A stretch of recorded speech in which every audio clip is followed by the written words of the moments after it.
You think your loneliness is a punishment, but what if it's a sacred invitation? What if the very emptiness that aches inside your chest is the voice of God clearing space for something divine? Loneliness is not a curse.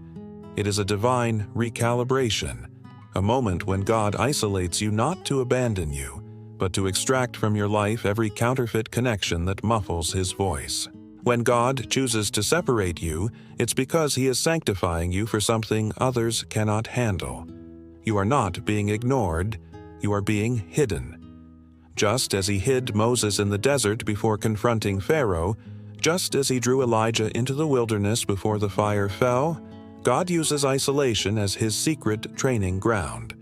The world calls it loneliness, but heaven calls it preparation. Sometimes your silence is your sanctuary. God removes the noise so that He can tune your spirit to His frequency. And the shocking truth is that many never discern this. They run back to distractions, relationships, and empty validation, while missing the sacred process designed to refine their purpose. When you feel unseen, it's often because God has placed you behind the curtain of destiny, building strength in secret.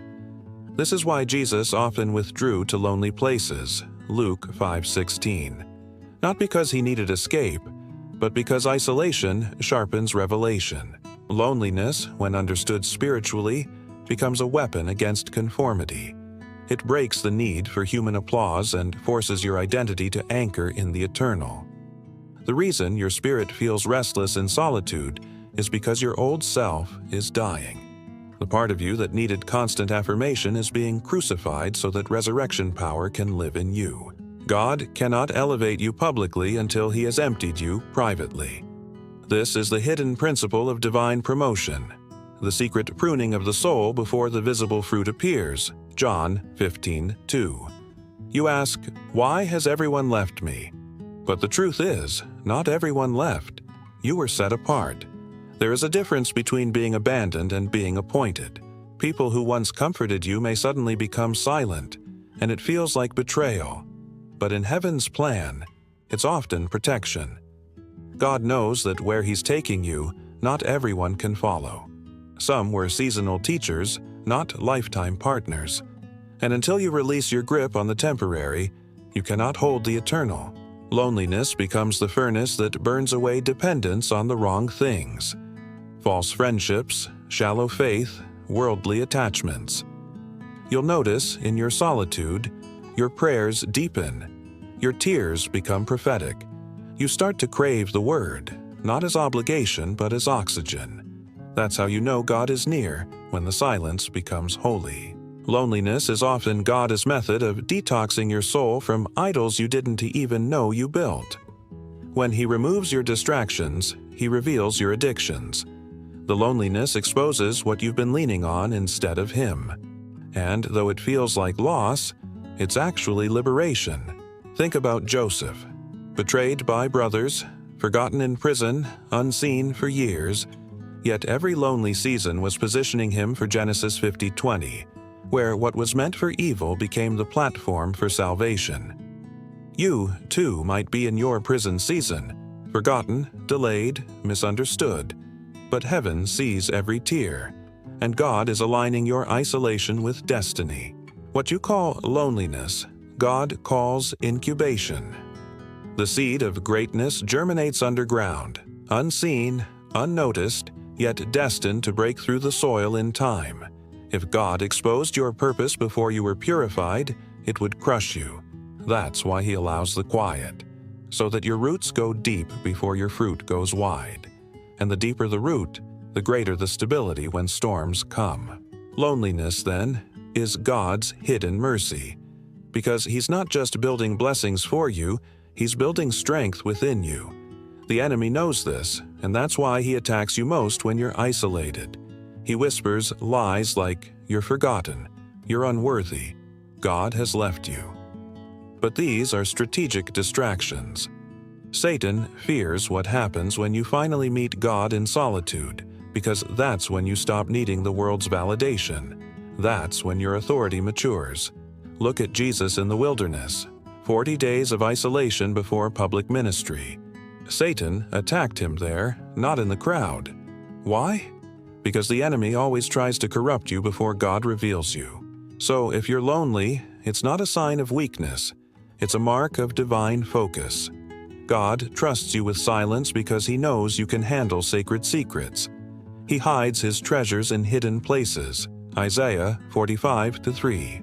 That's why some of your deepest revelations come not when surrounded by people, but when your heart is breaking in solitude. In that pain, heaven whispers, "Be still and know that I am God." Psalm 46:10. And in that stillness, you discover the shocking truth. Your loneliness is not about who left, it's about who remains. Every moment you spend feeling unseen, you are being watched by heaven, shaped for significance beyond your current understanding. The loneliness you despise today may become the testimony that saves others tomorrow. You see, loneliness in God's plan is not absence, it's alignment. It's when the shepherd separates the sheep from the crowd so he can speak directly to their hearts. He knows the danger of constant company.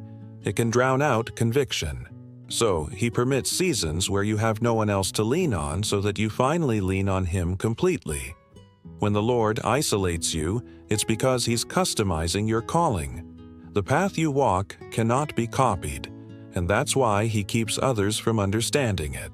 If you feel misunderstood, it's because your process is prophetic.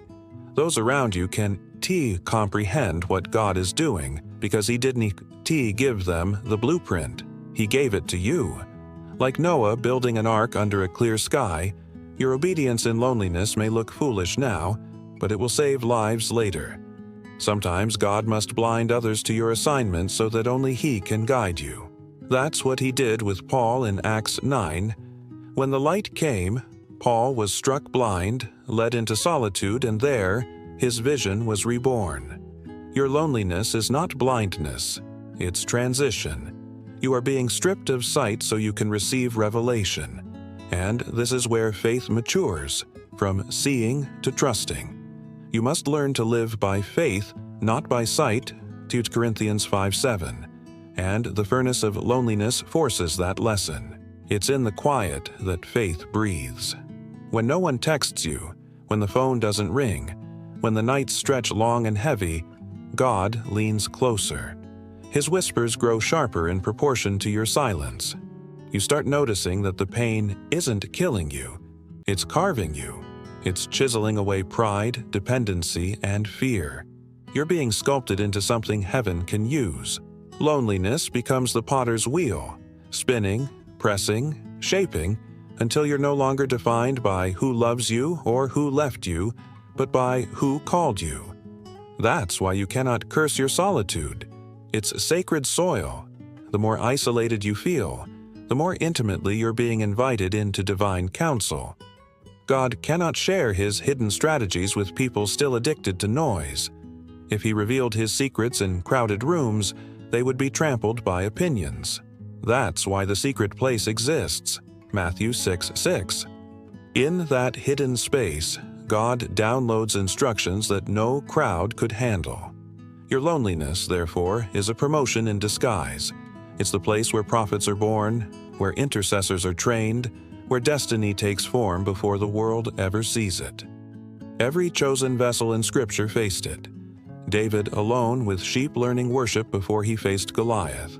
Elijah in the cave, hearing God not in the earthquake or fire but in a whisper. Jesus in Gethsemane abandoned sweating blood, yet saying, "Not my will, but yours." Each moment of holy solitude led to public authority. And the same pattern continues in your life. The darker the night, the brighter the calling it conceals. But you must be careful. Loneliness can either sanctify or destroy, depending on how you handle it. If you let bitterness grow, you'll sink into despair. But if you let surrender take root, you'll rise with divine power. The difference lies in your perspective. Many treat loneliness as evidence of God's absence, but mature faith sees it as proof of His nearness. He loves you enough to prune you. Hebrews 12:6 says He disciplines those He loves. That discipline often comes through distance, not because he's far, but because he's refining your hearing. When the teacher is silent, it's not because class is over, it's because the test has begun. You are in that test. Can you trust his plan when you feel unseen? Can you still worship when no one watches? This is the hidden examination of the chosen. The ones God will use most are often the ones he isolates longest, because intimacy with God requires separation from the world. The world craves visibility. Heaven values secrecy. Jesus said, "What you do in secret, the Father will reward openly." Matthew 6:4. So your hidden tears, your silent prayers, your lonely obedience, they are not wasted. They are sacred seeds buried in time, waiting for divine harvest. You may not see fruit yet, but heaven has recorded every unseen act of faith. That's why loneliness hurts. It's a burial. But resurrection always follows burial. You cannot rise unless something first dies. Your loneliness is the grave where your dependence on man dies and your intimacy with God is born. And when that resurrection comes, you'll no longer chase love. You'll carry it. You'll stop begging for affirmation because you'll realize you already had divine approval. This is the hidden power of spiritual solitude. It transforms victims into vessels. You begin to understand that being alone was never about rejection. It was about revelation. You start seeing that every goodbye was God's mercy, removing those who could not survive the next level of your purpose. You stop asking, "Why did they leave?" and start thanking God they did. Because had they stayed, you would have missed your training. The truth is, some people were anchors disguised as companions. God had to release you so you could sail. Loneliness is the wind of heaven pushing you into deeper waters. It's not punishment, it's propulsion. And when you finally emerge from that season, you'll notice something profound. You'll carry authority in your silence. You'll no longer need to prove, to explain, to beg. You'll move differently because you've met God in the wilderness. And the wilderness always leaves a mark. Moses' face shone after 40 days alone with God. He didn't have to announce the encounter. It was visible. Likewise, when your loneliness has finished its work, glory will rest on you. People will wonder where you've been, not knowing that heaven was rebuilding you in secret. That's why you must guard your solitude. It's holy ground. Don't rush out of the desert just to feel company. Don't seek noise just to silence fear. Let God complete the work. Let Him teach you how to be whole without a crowd. Because if you can be faithful in isolation, you'll be unstoppable in influence. The chosen must first be hidden. The anointed must first be alone. Before the oil flowed publicly over David's head, he was forgotten in the field. Before the tomb broke open, Jesus was buried in silence. Before the Spirit fell in Acts 2, the disciples waited alone in a room. Loneliness precedes outpouring. It's heaven's way of testing your endurance before releasing your anointing. And right now, if you're in that place of aching solitude, feeling unseen, uncelebrated, uncertain, understand this. You are not behind, you are being refined. God is not late, He's precise. Every delay is divine choreography, arranging your story for glory. One day, you will thank Him for the nights you cried alone, because they became the soil of your strength. One day, you will realize that what you thought was abandonment was actually protection, and what you called loneliness was actually the sacred presence of the one who never left. So don't despise your isolation. Worship in it. Let your tears become incense. Let your silence become a sanctuary. And when the loneliness feels unbearable, remember this truth. Jesus knows it. He felt it on the cross when He cried, "My God, why have you forsaken me?" Matthew 27:46. But that cry birthed redemption. Your pain is birthing purpose. Your loneliness is not the end. It's the womb of new beginnings.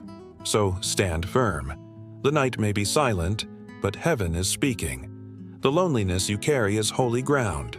Walk it with reverence, endure it with faith, and one day, You will look back and say with tears and triumph, "It was good that I was afflicted, for there I found God." Psalm 119:71.